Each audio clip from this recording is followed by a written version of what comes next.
Bismillahirrahmanirrahim.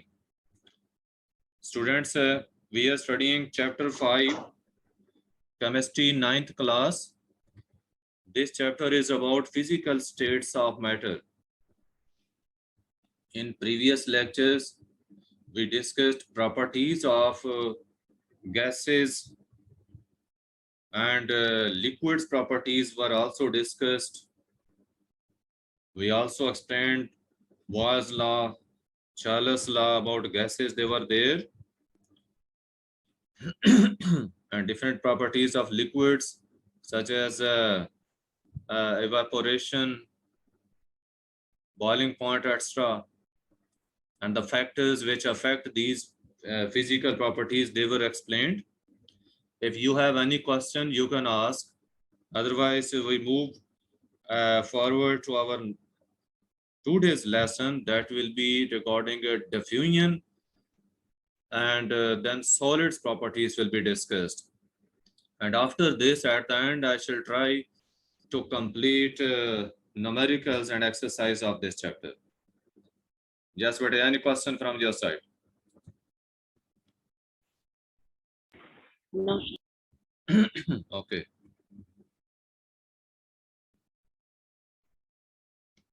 जिस बच्चे का कोई लेक्चर मिस हो जाता है तो चूंकि लेक्चर सारे यूट्यूब पे अपलोड हो जाते हैं वो डेली बेसिस पे देख लिया करें उसी दिन का लेक्चर जिस दिन का होता है. ओके बेटे, our today's lecture will start from diffusion. Diffusion क्या होती है बेटे? डिफ्यूजन को हम डिफाइन करते हैं intermixing of molecules. Intermixing of molecules of different substances to produce homogeneous mixture. अब इंटरमिक्सिंग क्या है? आपस में मिक्स होना. इसको मैं एक सिंपल सी एग्जांपल से समझाता हूं. बेटे देखें, जिस तरह आप स्कूल में हैं तो हर क्लास जो है, हर सेक्शन वो अपने अपने क्लासरूम में बैठा होता है. जब ब्रेक होती है तो क्या होता है, आप हर क्लासरूम से निकलते हैं और कोर्ट यार्ड में जो है सारे के मिक्सअप हो जाते हैं. अब वहां पे कोई बच्चा आपकी क्लास का किसी जगह होगा, कोई किसी जगह होगा, इसी तरह बाकी बच्चे भी यूनिफॉर्मली शफल से हो गए हैं. तो इस तरह से जो शफलिंग होती है स्टूडेंट्स की, मिक्सिंग होती है, यही प्रोसेस इंटरमिक्सिंग कहला रहा है. इंटरमिक्सिंग, आपस में मिक्सअप हो जाना. तो डिफरेंट सब्सटेंसेस, जैसे गैसेस की बात करें हम, तो दो गैसें हैं या दो से ज्यादा गैसेस हों, आप उनको अगर एक ही कंटेनर के अंदर डालें, उनके molecules due to their random motion they intermix with each other and produce homogeneous mixture. Homogeneous mixture mean के गैस के मॉलिक्यूल्स हर जगह, हर गैस के एक जैसे ही मौजूद होंगे तादाद में. ये नहीं होगा कि एक गैस के मॉलिक्यूल तो एक जगह रहेंगे, दूसरी के दूसरी जगह. बिल्कुल इसी तरह जैसा आप ब्रेक के दौरान ऐसे कभी नहीं करते कि एक क्लास जो है वो एक कॉर्नर पे रहे, दूसरी क्लास किसी और जगह इकट्ठी रहे. बेटे कभी ऐसे पॉसिबल होता है ब्रेक के दौरान?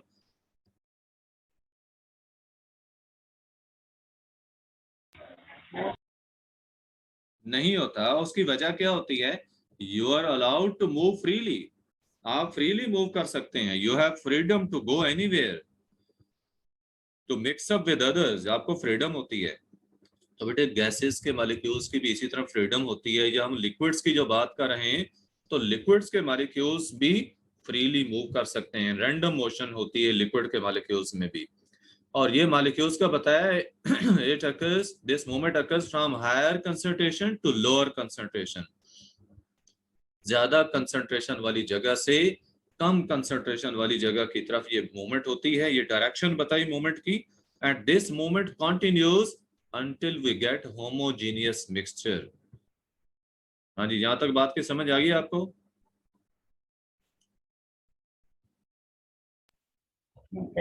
बेटे try to respond quickly to avoid wastage of time. A few drops of ink, example आपको दी जा रही है कि आप इंक के चंद जो है वो ड्रॉप्स लें और उसको बीकर में डालें जिसमें पानी डाला हुआ है. ठीक है, एक बीकर में पानी लेकर उसमें इंक के चंद कतरे डाल दें, तो इंक मॉलिक्यूल्स जो होंगे वो मूव करेंगे पूरे पानी के अंदर, मूव करेंगे और पूरे बीकर में स्प्रेड हो जाएंगे. अब ये प्रोसेस जिसके जरिए ये मिक्सिंग हुई है इसकी इंक ड्रॉप्स की वाटर के अंदर, ये प्रेसिपिटेटेड डिफ्यूजन है। ये डिफ्यूजन की आपको एक एग्जांपल दी गई लिक्विड्स के अंदर कि जैसा इंक के कुछ कतरे पानी में डालें तो पूरा पानी जो है उसका कलर वही हो जाता है जो इंक का था। ब्लू कलर की इंक थी तो ब्लू कलर हो जाता है, रेड थी तो रेड कलर हो जाता है वाटर का, ब्लैक इंक डालें तो ब्लैक कलर। तो ये कलर यूनिफॉर्म हो जाना क्या शो करता है कि यूनिफॉर्म मिक्सिंग हो गई है मॉलिक्यूल्स की। तो इस तरह से intermixing of molecules of different substances ये डिफ्यूजन है।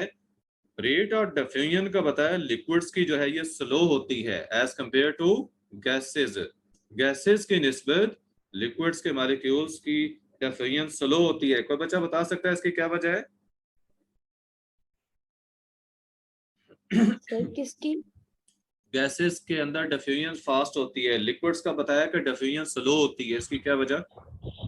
सर बिकॉज उनकी जो स्पेसीज होती हैं वो ज्यादा होती हैं सर और उनका बिकॉज ऑफ मोशन ज्यादा इंटरमॉलिक्यूलर तेज फोर्स। होता है। ठीक है, वो भी कह सकते हैं। और दूसरी बात, इनकी वेलोसिटीज की बात करें आप, जो रेट ऑफ डिफ्यूजन होती है वो वेलोसिटीज ऑफ मॉलिक्यूल्स जो है ना इनके डायरेक्टली प्रोपोर्शनल होती है। तो लिक्विड्स के मॉलिक्यूल्स की जो स्पीड्स होती हैं, वेलोसिटी जो होती हैं, वो गैसेस की निस्बत कम होती हैं। नेक्स्ट आपको फैक्टर्स का बताया जाएगा जो कि लिक्विड्स की डिफ्यूजन को अफेक्ट करते हैं। Number 1, intermolecular forces. बेटे मॉलिक्यूल्स के दरमियान जो फोर्सेस ऑफ अट्रैक्शन है, अगर ये वीक होंगी तो मॉलिक्यूल्स उसी कदर फ्रीली मूव कर सकेंगे। ठीक है, फ्रीडम ऑफ मोशन मॉलिक्यूल्स को मिलेगी और जिस कदर वो फ्रीली मूव करेंगे उसी कदर डिफ्यूजन जो है वो फास्ट होगी। So weaker the intermolecular forces, faster will be the diffusion and vice versa. यानी कि इंटरमॉलिक्यूलर फोर्सेस अगर स्ट्रांग होंगी तो डिफ्यूजन स्लो होगी। दूसरा फैक्टर, साइज ऑफ मॉलिक्यूल्स। जो बिग साइज के मॉलिक्यूल्स होते हैं उनकी डिफ्यूजन स्लो होती है।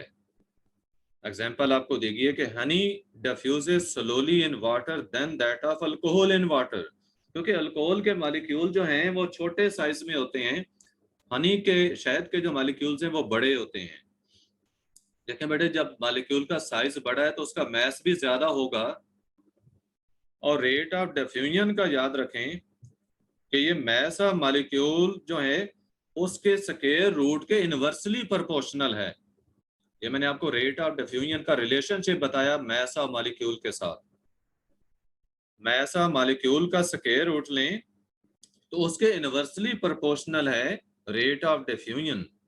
ये जो मैं आपको रिलेशनशिप बता रहा हूं ये रिलेशनशिप है ग्राहम्स लॉ ऑफ डिफ्यूजन, जो कि उसने गैसेस के बारे में दिया। तो वहां पे मॉलिक्यूल के मास की बात मैं करना चाहता था, इसलिए मैंने आपको इस लॉ का हवाला दिया, Graham's law of diffusion. According to this law, rate of diffusion of gases जो है it is inversely proportional to the square root of their densities. और डेंसिटी मास पे डिपेंड करती है, इसलिए inversely proportional to the square root of masses भी इसको हम मेंशन करते हैं। Now according to this law देखें, जितना साइज मॉलिक्यूल का बड़ा होगा उतनी उसकी मूवमेंट जो है वो स्लो होती है, रेट ऑफ डिफ्यूजन स्लो होगा। सर तो ये दो फैक्टर्स दोबारा बता दें। बेटे इंटरमॉलिक्यूलर फोर्सेस बताइए, जितनी मॉलिक्यूल्स के दरमियान फोर्सेस वीक होंगी उतना वो फ्रीली मूव कर सकेंगे और रेट ऑफ डिफ्यूजन फास्ट होगी, तेजी से डिफ्यूजन होगी। और दूसरा साइज ऑफ मॉलिक्यूल्स का बताया, जितना साइज छोटा होगा उतना रेट ऑफ डिफ्यूजन फास्टर होगी। ठीक है, क्योंकि मास ऑफ मॉलिक्यूल के इनवर्सली प्रोपोर्शनल होती है रेट ऑफ डिफ्यूजन।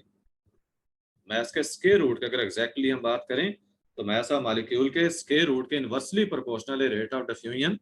तो जितना मास छोटा होगा, थोड़ा होगा, उतना रेट ऑफ डिफ्यूजन फास्ट होगी। यानी क्लियर है दोनों पॉइंट्स? आसान। यस सर क्लियर है। Shapes of molecules, third point जो है फैक्टर, थर्ड फैक्टर जो रेट ऑफ डिफ्यूजन को अफेक्ट करता है वो है शेप्स ऑफ मॉलिक्यूल्स।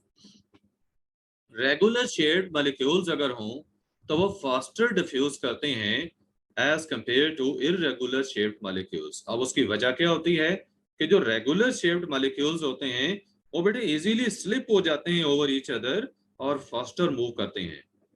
ठीक है, मॉलिक्यूल्स अगर रेगुलर शेप्ड हों तो वो एक दूसरे के पास से इजीली स्लिप हो जाते हैं, स्लिप होकर गुजर जाते हैं और उनकी रैंडम मोशन अफेक्ट नहीं होती, उनकी मूवमेंट्स फास्ट होती हैं, तो रेट ऑफ डिफ्यूजन भी फास्ट होगी। और जो इररेगुलर शेप्ड मॉलिक्यूल्स होते हैं उनकी मूवमेंट इस कदर रैंडम नहीं हो पाती क्योंकि मूवमेंट उनकी रिटार्ड होती है एक दूसरे से और रेट ऑफ डिफ्यूजन भी स्लो होती है। उसके बाद है टेम्परेचर। टेम्परेचर बेटे जितना ज्यादा होगा रेट ऑफ डिफ्यूजन उतनी ज्यादा होगी, क्योंकि टेम्परेचर के बढ़ाने से मॉलिक्यूल्स की काइनेटिक एनर्जी इंक्रीज हो जाती है और जब काइनेटिक एनर्जी इंक्रीज हो जाती है इंटरमॉलिक्यूलर फोर्सेस भी वीक हो जाती हैं। तो पहले फैक्टर में आप देख चुके हैं कि इंटरमॉलिक्यूलर फोर्सेस वीक हो तो रेट ऑफ डिफ्यूजन फास्ट होती है और काइनेटिक एनर्जी भी तेज हो चुकी है, ज्यादा हो चुकी है, तो वेलोसिटीज जो है वो ज्यादा हो गई है मॉलिक्यूल्स की और जितनी वेलोसिटीज ज्यादा हो रेट ऑफ डिफ्यूजन उतनी फास्ट होती है। So rate of diffusion increases by increasing temperature. These four factors are clear to you all? Yes, sir. बेटे आपका क्वेश्चन ये आता है डिफाइन डिफ्यूजन और what is diffusion and explain factors affecting rate of diffusion of liquids at such, जिसकी भी diffusion है gases की है। तो लिक्विड्स के डिफ्यूजन के फैक्टर्स जो आपके यहाँ ये मेंशन्ड हैं ये याद करने हैं। नेक्स्ट है डेंसिटी। ये भी लिक्विड्स की प्रॉपर्टीज में एक प्रॉपर्टी डेंसिटी है जो पिछली दफा रह गई थी। But as you know density is the mass per unit volume. तो लिक्विड्स की डेंसिटी भी डिपेंड किस पे करती है? पर यूनिट वॉल्यूम लिक्विड्स के मास पे डिपेंड करती है। तो लिक्विड्स का जो मास है पर यूनिट वॉल्यूम ये गैसेस की निस्बत ज्यादा होता है, लिहाजा लिक्विड्स जो हैं they are denser than gases. Why is the density of liquids greater than that of gases, or why are liquids denser than gases? तो आप बता सकते हैं कि density of any substance depends upon mass per unit volume, and this mass per unit volume in case of liquids is greater as compared to that of gases. Liquids के case में mass per unit volume ज्यादा होता है, इसलिए liquids की density भी gases से ज्यादा होती है। मॉलिक्यूल्स ऑफ लिक्विड्स जो हैं बताया कि दे आर क्लोजली पैक्ड। अब गैस के मॉलिक्यूल के दरमियान तो फासले ही बहुत ज्यादा होते हैं, लेकिन लिक्विड के मॉलिक्यूल जो हैं वो क्लोजली पैक्ड होते हैं, बहुत ही करीब करीब होते हैं। स्पेसेस बिटवीन द मॉलिक्यूल जो है दे आर नेग्लिजिबल। लिक्विड्स के केस में मॉलिक्यूल्स के दरमियान जो स्पेसेस हैं वो नेग्लिजिबल होती हैं।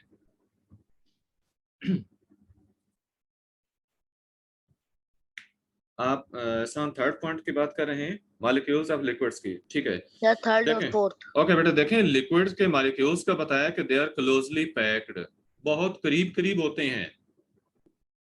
गैसेस के मॉलिक्यूल्स के दरमियान आपको मैंने बताया था कि फासले जो हैं उनके मॉलिक्यूलर साइजेस के 300 टाइम्स होते हैं, कि जितना मॉलिक्यूल का साइज है उससे 300 गुना दरमियान में फासला होता है गैसेस में, जबकि लिक्विड्स के जो मॉलिक्यूल्स हैं ये तो बहुत करीब करीब होते हैं, दे आर क्लोजली पैक्ड। और बताया कि spaces between the molecules are negligible. देखें जब वो क्लोजली पैक्ड हैं तो उनके दरमियान जगह ना होने के बराबर है, नेग्लिजिबल ना होने के बराबर। They have strong intermolecular forces. ये सारी फीचर्स आपको लिक्विड्स की बताई जा रही है ना कि उनकी डेंसिटीज क्यों ज्यादा हैं। उनमें इंटरमॉलिक्यूलर फोर्सेस, नेग्लिजिबल वाला दोबारा बता दें। बेटा नेग्लिजिबल, ओके, नेग्लिजिबल का मतलब है ना होने के बराबर, कि मॉलिक्यूल्स के दरमियान जो फासले हैं, स्पेसेस का जगह फासले मॉलिक्यूल्स के दरमियान ये ना होने के बराबर हैं, कि लिक्विड के मॉलिक्यूल्स एक दूसरे के इतना करीब करीब हैं कि दरमियानी फासले ना होने के बराबर हैं। नेग्लिजिबल का मतलब है ना होने के बराबर। हाँ जी, क्लियर है आपको? Yes sir. ओके, नेक्स्ट आपको बताया जा रहा है इंटरमॉलिक्यूलर फोर्सेस का, कि लिक्विड्स के मॉलिक्यूल्स के दरमियान जो अट्रैक्टिव फोर्सेस हैं ये भी स्ट्रांग होती हैं और इसी वजह से जो लिक्विड के मॉलिक्यूल्स हैं they can not expand freely. Gases की तरह का केस नहीं होता कि वो फ्रीली जो है वो मूव कर जाते हैं एक जगह से दूसरी जगह, या बल्कि क्या होता है दरमियानी फासले भी उनके इंक्रीज हो जाते हैं। लिक्विड्स में इस कदर एक्सपेंशन, फ्री एक्सपेंशन नहीं होती। And they have a fixed volume. Liquids का वॉल्यूम फिक्स होता है। Can not occupy all the available volume of the container, जो कि गैसेस का केस है कि जिस कंटेनर में डालें उसका जितना वॉल्यूम होता है वो सारा ऑक्यूपाई कर लेती हैं गैसेस, क्योंकि गैसेस के मॉलिक्यूल्स फ्रीली एक्सपैंड हो सकते हैं। लिक्विड के मॉलिक्यूल्स एक्सपैंड नहीं हो सकते। देखें जब एक्सपेंशन होगी लिक्विड के मॉलिक्यूल्स की तो दरमियानी फासले बढ़ेंगे, लेकिन लिक्विड के मॉलिक्यूल्स में इंटरमोलेकुलर फोर्सेस चूंकि स्ट्रांग हैं तो दरमियानी फासले नहीं बढ़ सकते, और जब दरमियानी फासले नहीं बढ़ सकते तो लिक्विड्स में एक्सपेंशन नहीं हो सकती, और लिक्विड जो है वो available size volume of the container occupy नहीं कर सकते। क्या आप ऐसे कि गिलास जो है, गिलास के अंदर पानी है उसको जग में डालें तो वो जग बन जाए? बेटा ऐसे नहीं होता लिक्विड्स के केस में। ये पॉइंट्स क्लियर हैं? Yes sir. Yes sir. बताया कि that is why densities of liquids are high. ये जो ऊपर आपको फैक्टर्स बताए गए, इन फैक्टर्स की वजह से, इन रीजंस की वजह से लिक्विड्स की डेंसिटीज जो हैं वो ज्यादा हैं। वैसे देखिए डेंसिटी ऑफ वाटर का बताया कि यह है 1 ग्राम पर सेंटीमीटर क्यूब, जबकि एयर की डेंसिटी क्या है 0.001 ग्राम पर सेंटीमीटर क्यूब। अब कंपेयर करें तो वाटर लिक्विड है, उसकी डेंसिटी 1000 टाइम्स ग्रेटर है एयर से। 1000 टाइम्स लिक्विड की डेंसिटी गैस से ज्यादा है। और क्यों ज्यादा है ये आपको सारी बातें बताई गई हैं कि क्लोजली पैक्ड है लिक्विड के मॉलिक्यूल्स, दरमियानी फासले नेग्लिजिबल हैं, इंटरमोलेकुलर फोर्सेस स्ट्रांग होती हैं, मॉलिक्यूल्स कांट एक्सपैंड फ्रीली। और आगे बताया जा रहा है आपको कि यही वजह है कि जो ड्रॉप्स ऑफ द रेन है, ठीक है, जो बारिश जब होती है तो रेन के जो ड्रॉप्स हैं दे फॉल डाउनवर्ड, कि वो नीचे को गिरते हैं, हवा के अंदर से पास होकर आ रहे हैं ना। अब हवा तो सस्पेंडेड है, हवा सस्पेंडेड फॉर्म में ऊपर ही रहती है, जबकि पानी के जो कतरे हैं वो नीचे क्यों गिर जाते हैं? क्योंकि इनकी डेंसिटी ज्यादा होती है, लिक्विड की डेंसिटी ज्यादा है और वो हैवी होते हैं। जिस कदर डेंसिटी बढ़ती जाएगी तो मटेरियल जो है वो हैवी होता जाता है। तो डेंसिटीज ऑफ लिक्विड्स का बताया कि ये वेरी भी करती हैं। ये ऐसे नहीं है कि सारे लिक्विड्स की डेंसिटीज एक जैसी होती हैं, डिफरेंट लिक्विड्स की डेंसिटीज डिफरेंट होती हैं। जैसे आप देखें कैरोसिन ऑयल है तो ये फ्लोट करता है ओवर वाटर, जबकि हनी को देखें it settles down in the water. तो वाटर की डेंसिटी थी 1 ग्राम पर सेंटीमीटर क्यूब। कैरोसिन ऑयल पानी के ऊपर फ्लोट कर रहा है, इसलिए कि कैरोसिन ऑयल की डेंसिटी पानी से कम है। ये तकरीबन 0.8 ग्राम पर सेंटीमीटर क्यूब होती है कैरोसिन ऑयल की डेंसिटी। कैरोसिन ऑयल जो है 0.8 ग्राम पर सेंटीमीटर क्यूब इसकी डेंसिटी है। जबकि हनी बी का कहा कि it settles down in the water, अगर शहद को पानी में डालें तो वो नीचे बैठ जाता है। उसकी वजह यह कि हनी की डेंसिटी वाटर से भी ज्यादा है, ठीक है, वाटर से हनी की डेंसिटी ज्यादा, तकरीबन 1.45 ग्राम पर सेंटीमीटर क्यूब जो है ये हनी की डेंसिटी है।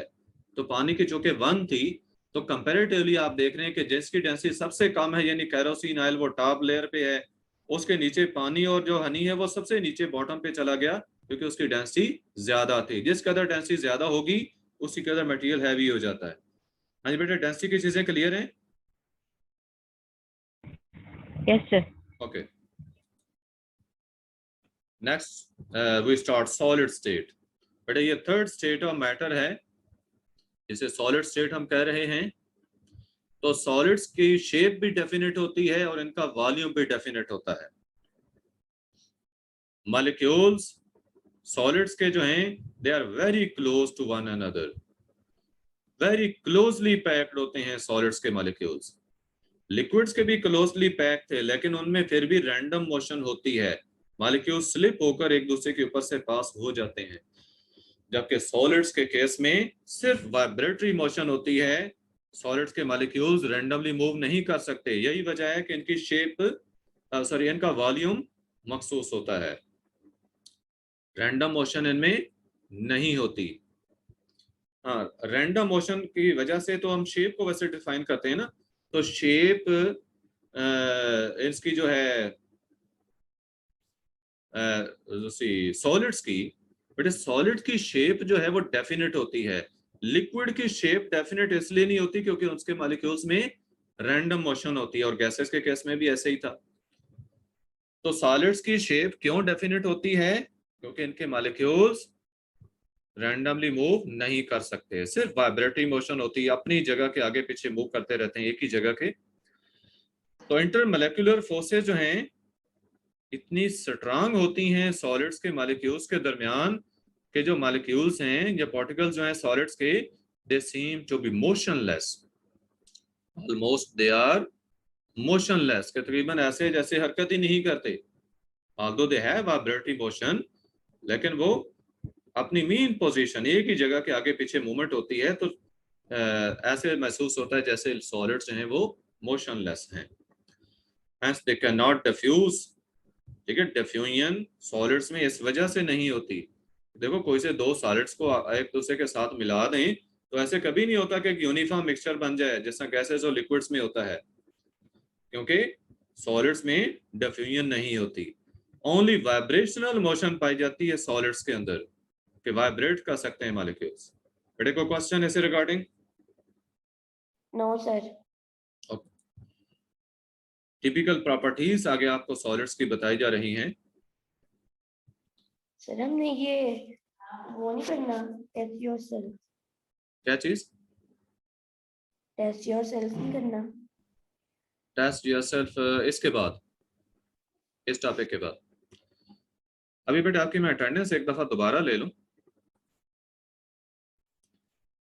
Yes, better typical properties of solids we are going to explain. Number one, it is their melting point. Solid particles का बताया कि they possess only vibratory motion। ठीक है, वाइब्रेशनल मोशन होती है और इस वजह से इनकी काइनेटिक एनर्जी भी वाइब्रेशनल काइनेटिक एनर्जी कहलाएगी, energy due to vibrational motion. जब आप सॉलिड को हीट करते हैं तो इनकी ये वाइब्रेशनल मोशन जो है वो फास्ट हो जाती है। सॉलिड्स के जो मॉलिक्यूल्स हैं उनके एम्पलीट्यूड ऑफ वाइब्रेशन भी बढ़ जाते हैं। एम्पलीट्यूड कहते हैं मेन पोजीशन से मैक्सिमम डिस्टेंस किसी भी साइड पे। जैसा एक स्विंग होता है ना, स्विंग वर्टिकल पोजीशन में खड़ा हो तो वो उसकी मेन पोजीशन होती है, और जब उसको किसी भी एक साइड पे जब पुश कर देते हैं तो वो दोनों साइड्स पे जो है वो एक्सट्रीम पोजीशन तक जाने की कोशिश करता है, यानी इतना ऊपर जा सकता है। डिपेंड करता है कितना आपने उसको पुश दिया। तो वो बेटे जो किसी भी साइड पर मैक्सिमम डिस्टेंस कवर करता है वो उसकी कहलाती है एक्सट्रीम पोजीशन, और जो डिस्टेंस कवर करता है वो कहलाता है एम्पलीट्यूड। फिजिक्स में आप पढ़ेंगे amplitude of vibration, maximum displacement of a vibrating body from the mean position, it is called amplitude of vibration। तो बेटा जब हम सॉलिड को हीट करते हैं तो मॉलिक्यूल्स का जो एम्पलीट्यूड ऑफ वाइब्रेशन है वो बढ़ जाता है, इवन कि उनकी वाइब्रेशनल काइनेटिक एनर्जी बढ़ जाती है, स्पीड्स इंक्रीज हो जाती हैं। और जब आप कॉन्टिन्यूसली हीट करते जाएंगे सॉलिड को तो पार्टिकल्स जो हैं अपनी फिक्स पोजीशंस को लूज कर देते हैं और दे बिकम मोबाइल, यानी वो मूव करना शुरू कर देते हैं। लिक्विड में रैंडम मोशन स्टार्ट हो जाती है और इस टेम्परेचर पे सॉलिड मेल्ट होना शुरू हो जाता है, और इस टेम्परेचर को हम कहते हैं melting point of the solid. The temperature at which a solid starts melting and changing into liquid form, it is called melting point। तो बताया कि ये वो टेम्परेचर है जिससे सॉलिड मेल्ट होना शुरू हो जाता है, एंड सॉलिड को exists in dynamic equilibrium with liquid state. यानी ये वो टेम्परेचर होता है जिस पर कोई भी जो सॉलिड है वो लिक्विड के साथ डायनामिक इक्विलिब्रियम में रहता है। डायनामिक इक्विलिब्रियम बेटे उस प्रोसेस को कहते हैं जो कि बोथ डायरेक्शंस में प्रोसीड करता है। डायनामिक इक्विलिब्रियम की बात कि दो प्रोसेसेस जब इक्वली हो रहे हों, इक्वल रेट से हो रहे हों, तो हम उसको इक्विलिब्रियम भी कहते हैं और डायनामिक इक्विलिब्रियम कहते हैं, क्योंकि मूवमेंट हो रही है। अब यहाँ पे मूवमेंट कौन सी है? देखिए, सॉलिड के मॉलिक्यूल्स लिक्विड में कन्वर्ट हो रहे हैं और लिक्विड के मॉलिक्यूल्स कंडेंस होकर दोबारा सॉलिड बन रहे हैं। लिक्विड फ्रीज हो रहा है, सॉलिड बन रहा है, सॉलिड मेल्ट हो रहा है, लिक्विड बन रहा है। तो ये मेल्टिंग और जो फ्रीजिंग है, ये दोनों प्रोसेसेस जो हैं वो इक्वली हो रहे होते हैं, इसलिए हम इसको डायनामिक इक्विलिब्रियम कहते हैं। और जब सॉलिड और लिक्विड का डायनामिक इक्विलिब्रियम एस्टेब्लिश हो जाए, जिस टेम्परेचर पे हो, उस टेम्परेचर को मेल्टिंग पॉइंट कहते हैं। और बेटा बिल्कुल इसी तरह से लिक्विड और वेपर्स का, या लिक्विड और गैस का जब डायनामिक इक्विलिब्रियम एस्टेब्लिश होता है, तो वो बॉइलिंग पॉइंट उस लिक्विड का होता है। जिस टेम्परेचर पे लिक्विड, रीजन करना है। हाँ बेटा रीजन करना है आप लोगों। सर ये डायनामिक इक्विलिब्रियम, सर इसकी डेफिनेशन दोबारा बता दें सर, जो आपने बताया है। Okay, होता क्या है? better dynamic equilibrium is that at which two processes occur at same rate but in opposite directions. दो processes एक ही रेट से हो रहे हों लेकिन opposite directions में हो रहे हों। असल एक आप केमिकल रिएक्शन करवा रहे हैं, रिएक्टेंट्स प्रोडक्ट्स में कन्वर्ट हो रहे हों और प्रोडक्ट्स जो हैं वो आपस में मिलकर रिएक्टेंट्स को दोबारा बना रहे हों और इक्वल रेट में ये दोनों प्रोसेसेस हो रही हूँ, तो हम कहेंगे ये डायनामिक इक्विलिब्रियम है। जैसा यहीं पे आप देख रहे हैं, सॉलिड लिक्विड में चेंज हो रहा है और लिक्विड के मॉलिक्यूल्स दोबारा जो है वो सॉलिड में कन्वर्ट हो रहे हैं इस टेम्परेचर पे। इसलिए ये टेम्परेचर जो है, इसको कहा जा रहा है कि इस टेम्परेचर पे डायनामिक इक्विलिब्रियम एस्टेब्लिश हो चुका है सॉलिड और लिक्विड के दरमियान। तो ये मेल्टिंग पॉइंट था। तो बताया कि सॉलिड्स के हाई मेल्टिंग पॉइंट्स होते हैं आयनिक सॉलिड्स के और कोवलेंट सॉलिड्स के। जो आयनिक सॉलिड्स हैं, जो कोवलेंट सॉलिड्स, इनके मेल्टिंग पॉइंट्स हाई होते हैं। अब आयनिक सॉलिड्स के क्यों हाई होते हैं? क्योंकि आयनिक सॉलिड्स के अंदर इलेक्ट्रोस्टैटिक फोर्सेस ऑफ अट्रैक्शन बहुत स्ट्रांग होती हैं। और कोवलेंट सॉलिड्स के किस वजह से हाई होते हैं? Due to network of covalent bonding in covalent molecules, covalent solids. जैसे मैक्रो मॉलिक्यूल्स बनते हैं इनके, कोवलेंट सॉलिड्स के मैक्रो मॉलिक्यूल्स बनते हैं, जैसे डायमंड है, ग्रेफाइट है, तो इनमें नेटवर्क का कोवलेंट बॉन्डिंग होता है। तो इन अट्रैक्टिव फोर्सेस के स्ट्रांग होने की वजह से मेल्टिंग पॉइंट्स हाई होते हैं इन सॉलिड्स के। Any question? Next is rigidity. Rigidity बेटा मैंने आपको पहले भी बताया था कि रिजिड किस चीज को कहते हैं।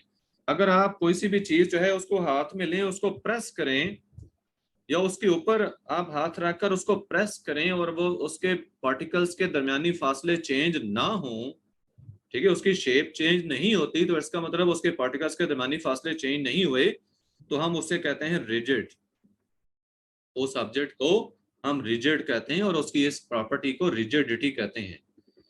तो सॉलिड्स के जो पार्टिकल्स होते हैं इनकी फिक्स पोजीशंस होती हैं और ये मोबाइल यानी मूव नहीं करते।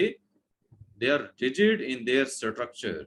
सॉलिड्स रिजिड होते हैं क्योंकि इनके पार्टिकल्स के दरमियानी फासले चेंज नहीं हो सकते, प्रेशर भी अप्लाई करो फिर भी चेंज नहीं होते। अब हम डेंसिटी सॉलिड्स की देखते हैं, जिस तरह पहले लिक्विड्स की देखी थी।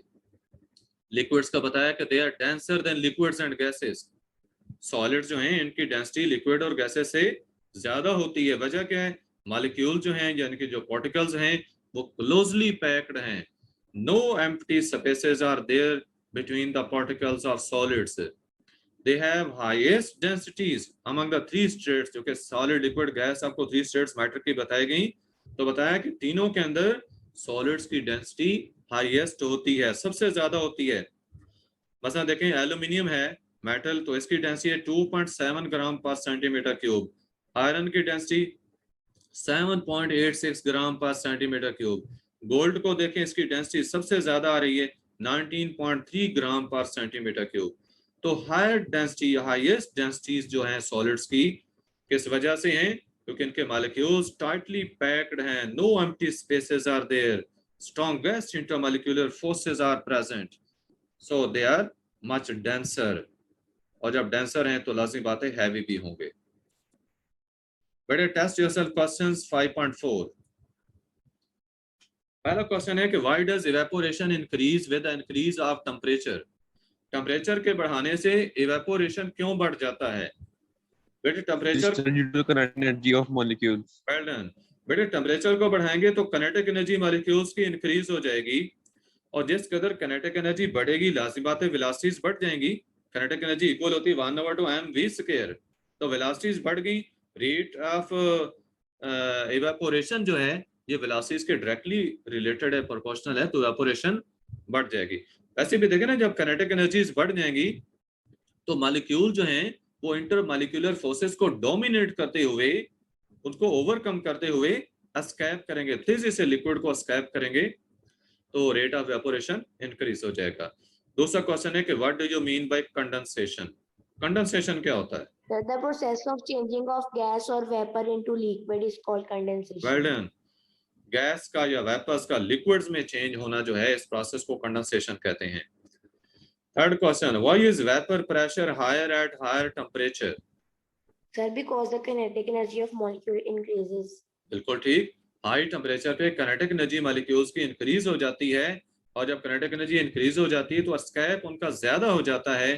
जिस कदर ज्यादा एस्केप करते हैं लिक्विड से, तो उसी कदर वेपर्स जो हैं वो ज्यादा बनेंगे, और जब वेपर्स ज्यादा इकट्ठे होंगे सरफेस पे तो वेपर प्रेशर इंक्रीज हो जाएगा। Fourth question, why is the boiling point of water higher than that of alcohols.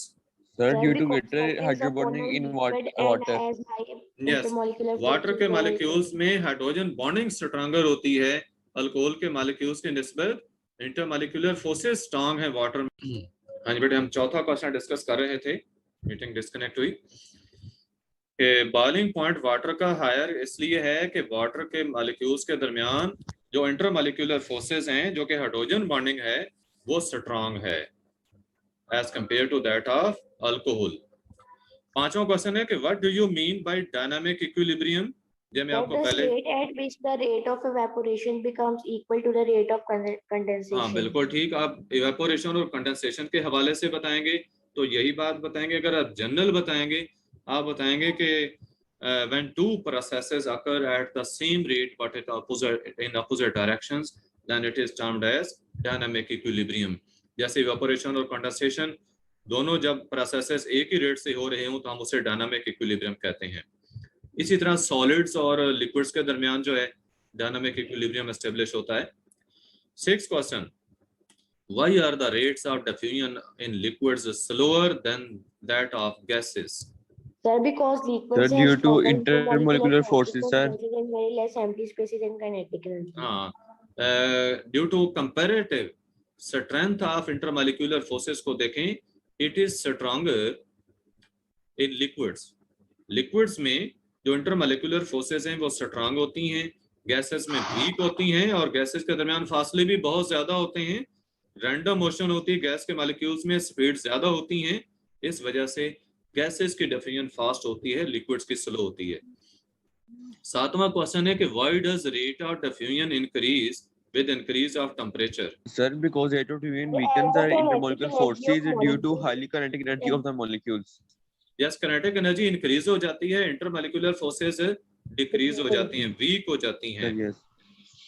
और मॉलिक्यूल्स की जो मूवमेंट्स हैं वो फास्ट हो जाती हैं, डिफ्यूजन इंक्रीज हो जाती है, रेट ऑफ डिफ्यूजन इंक्रीज हो जाता है। एट्थ क्वेश्चन है कि why are the liquids mobile. Sir, due to open spaces between the molecules. Due Sir, to, because of liquid molecules possesses high kinetic energy and weak intermolecular forces. Liquid के molecules में kinetic energy का mention कर सकते हैं। आप कह सकते हैं liquid molecules can easily slip over each other. Mobile इसलिए हैं कि लिक्विड के मॉलिक्यूल्स एक दूसरे के ऊपर से इजीली स्लिप हो सकते हैं एंड शो रैंडम मोशन या can move randomly. Sir, they have weak intermolecular forces. बेटे वीक इस कदर होती नहीं है, गैसेस की निस्बत तो वीक होती हैं, ठीक है। गैसेस आप साथ में गैसेस का मेंशन करेंगे, as compare to gases they have weak intermolecular forces. आप बताएं कि these molecules possess kinetic energy, they can slip over each other easily and move randomly, इस वजह से ये मोबाइल है। Next types of solids according to general appearance, कि जैसे आपको सॉलिड्स की शेप नजर आती है, अगर हम उस लिहाज से देखें तो सॉलिड्स की दो कैटेगरीज हैं, दो टाइप्स हैं, amorphous solids and crystalline solids. Amorphous बेटे नाम से जाहिर है, ए मॉर्फस का मतलब है शेपलेस, मॉर्फ शेप को कहते हैं, और ए मॉर्फस क्या, शेपलेस, कि वो सॉलिड जिनकी कोई खास शक्ल नहीं होती, कि पार्टिकल्स जो हैं they are not regularly arranged, are their regular shapes जो हैं दे आर डिस्ट्रॉयड, कि पार्टिकल्स की शेप्स डिस्ट्रॉयड हो चुकी हों, कोई रेगुलर शेप ना हो, ज्योमेट्रिकल शेप ना हो, और पार्टिकल्स में जो अरेंजमेंट है वो भी कोई ऑर्डर्ड अरेंजमेंट ना हो, तो उस सॉलिड को हम कहते हैं एमॉर्फस सॉलिड। इनकी कैरेक्टरिस्टिक क्या है, इनके शार्प मेल्टिंग पॉइंट्स नहीं होते, क्योंकि देखिए सारे मॉलिक्यूल्स जो हैं उनकी अरेंजमेंट यूनिफॉर्म नहीं है, ठीक है, सिमेट्रिक अरेंजमेंट नहीं है कि सारे मॉलिक्यूल्स एक जैसी अरेंजमेंट रखते हो। जब अरेंजमेंट एक जैसी नहीं होती तो उसका क्या रिजल्ट होता है, जब आप हीट करते हैं तो high temperature does not affect all the molecules equally, सारे मॉलिक्यूल्स इक्वली अफेक्ट नहीं होते, क्योंकि सारे मॉलिक्यूल जो हैं वो ऑर्डर्ड प्लेन्स में नहीं होते, एक जैसी अरेंजमेंट में नहीं होते, तो उसका रिजल्ट फिर क्या होता है कि कुछ मॉलिक्यूल जो हैं उनके दरमियानी फासले ज्यादा हो जाते हैं, यानी सॉलिड का वो हिस्सा मेल्ट हो जाता है और बाकी हिस्सा जो वो मेल्ट नहीं होता, तो पूरे का पूरा सॉलिड एक ही टेम्परेचर पे फौरन मेल्ट नहीं होता, तो उसको हम कहते हैं कि शार्प मेल्टिंग पॉइंट नहीं है। शार्प मेल्टिंग पॉइंट का मतलब जैसे ही वो टेम्परेचर आए तो सारा लिक्विड मेल्ट हो जाए, क्योंकि सारे मॉलिक्यूल्स एक जैसी अरेंजमेंट रखने वाले होंगे, तब ऐसे होगा जो क्रिस्टलाइन सॉलिड्स में होती है। आपको एग्जांपल दी जा रही है plastic, rubber and even glass जो है, शीशा जो है, ये भी अमॉर्फस सॉलिड की कैटेगरी में आता है। तो जो बेटे क्रिस्टलाइन सॉलिड्स हैं, क्रिस्टल कहते हैं उस सॉलिड को जिसकी कोई डेफिनेट ज्योमेट्रिकल शेप हो, जैसे देखें ना ये शुगर के क्रिस्टल हैं या सोडियम क्लोराइड के क्रिस्टल, तो आप देखते हैं कि वो क्यूबिकल, क्यूबॉइड जैसे स्पेसिफिक शेप होती है जिसमें एजेस उनके होते हैं, प्लेन्स होती हैं, तो ऐसे सॉलिड को कहते हैं, ठीक है, ऐसे सॉलिड को हम क्या कहते हैं, क्रिस्टल, ठीक है, इसे हम क्रिस्टल कहते हैं। तो क्रिस्टलाइन सॉलिड्स में बताया कि पार्टिकल्स जो हैं they are arranged in a definite 3 dimensional pattern, इनकी डेफिनेट सरफेसेस होती हैं और या फेसेस हैं जो हम कहें, ठीक है, मखसूस फेसेस हैं, साइड्स हैं, ईच फेस जो है उसके डेफिनेट एंगल्स होते हैं विद द अदर फेसेस, और इनके शार्प मेल्टिंग पॉइंट्स होते हैं। फॉर एग्जांपल देखें डायमंड है, सोडियम क्लोराइड एक्स्ट्रा, ये इनके एग्जांपल्स हैं। हाँ जी बेटा, एमॉर्फस सॉलिड्स और क्रिस्टलाइन सॉलिड्स से रिगार्डिंग कोई क्वेश्चन?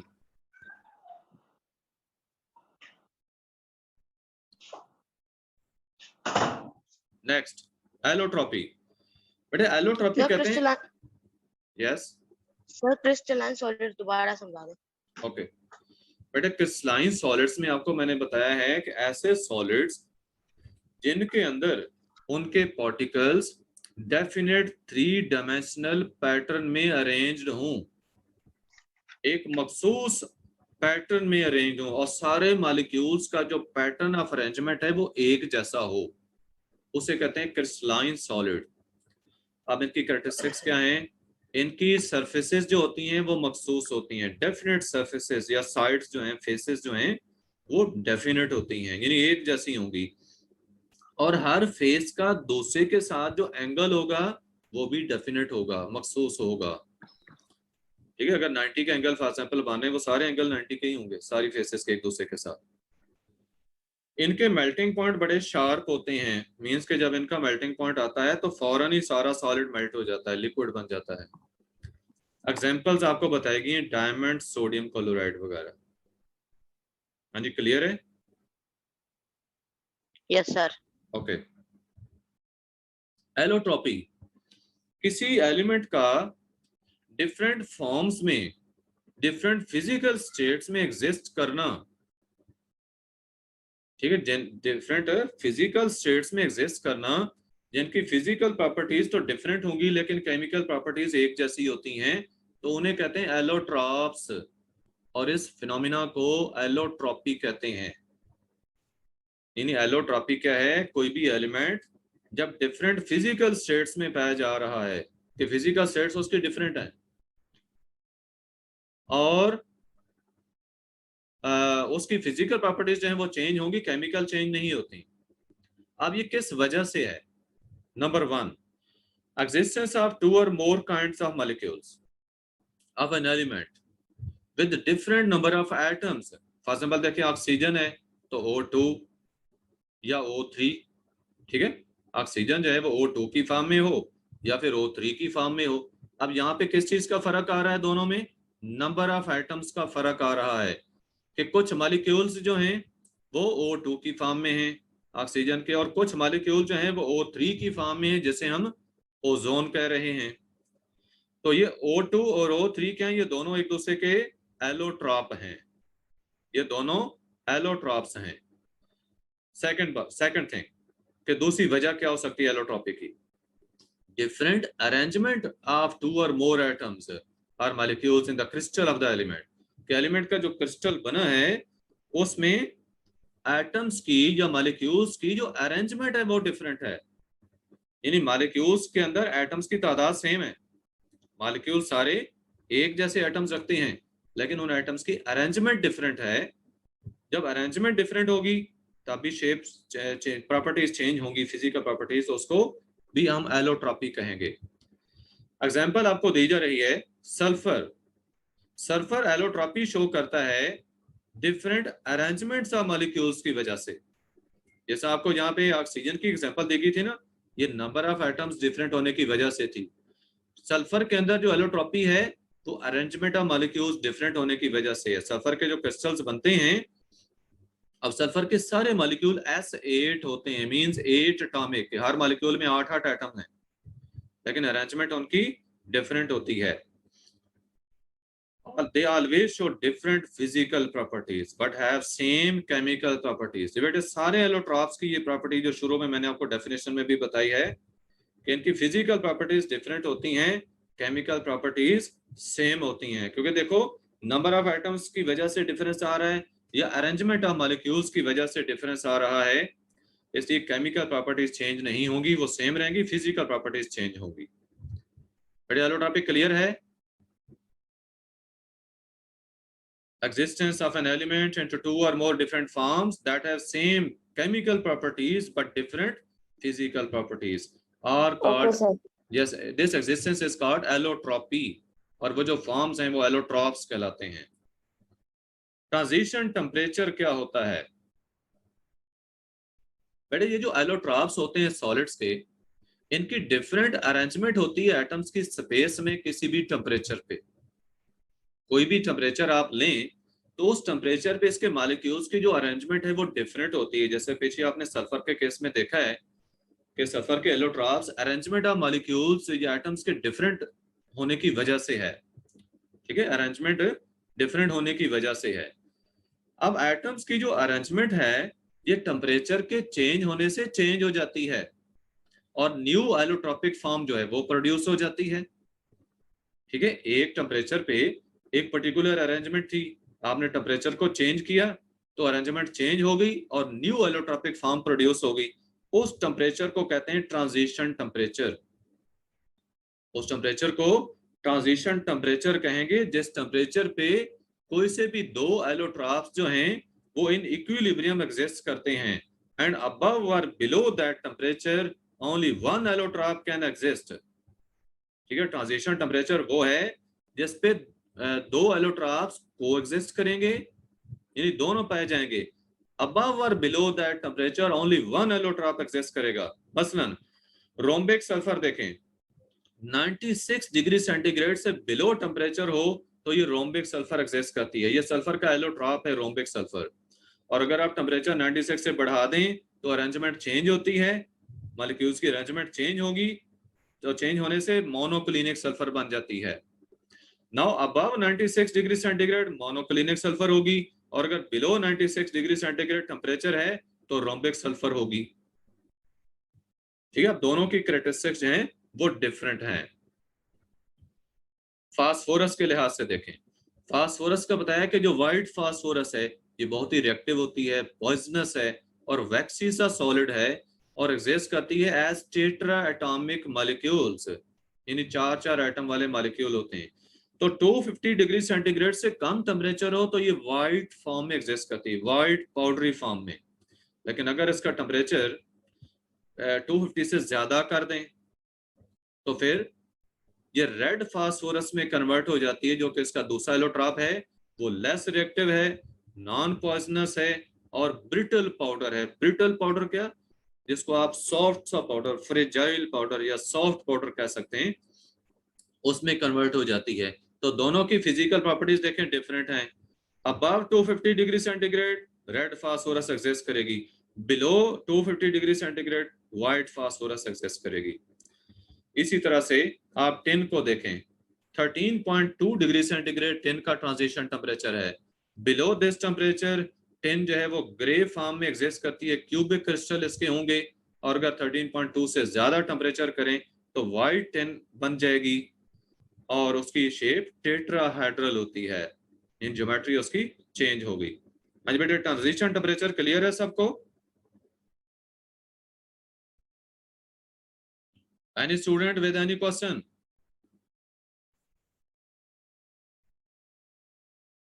No question? बेटे थोड़ा सा टॉपिक हमारा आगे बाकी है, लेकिन आपकी शायद नेक्स्ट मीटिंग हो, तो बाकी टॉपिक हम फिर बात के लिए रख लेते हैं। ठीक है, ये थोड़ा सा ही काम है, उसके बाद जो है इस चैप्टर की हमने ये टेस्ट योरसेल्फ है और फिर एक्सरसाइज इसकी है, तो बाकी चीजें हम बाद में डिस्कस करेंगे नेक्स्ट लेक्चर में, और न्यूमेरिकल्स वगैरह भी आपको एक्सप्लेन करने हैं, तो बाकी चीजें फिर बाद। अभी कोई क्वेश्चन है तो पूछ सकते हैं, otherwise we end this meeting. No, sir. Okay बेटे, अल्लाह हाफिज। Please.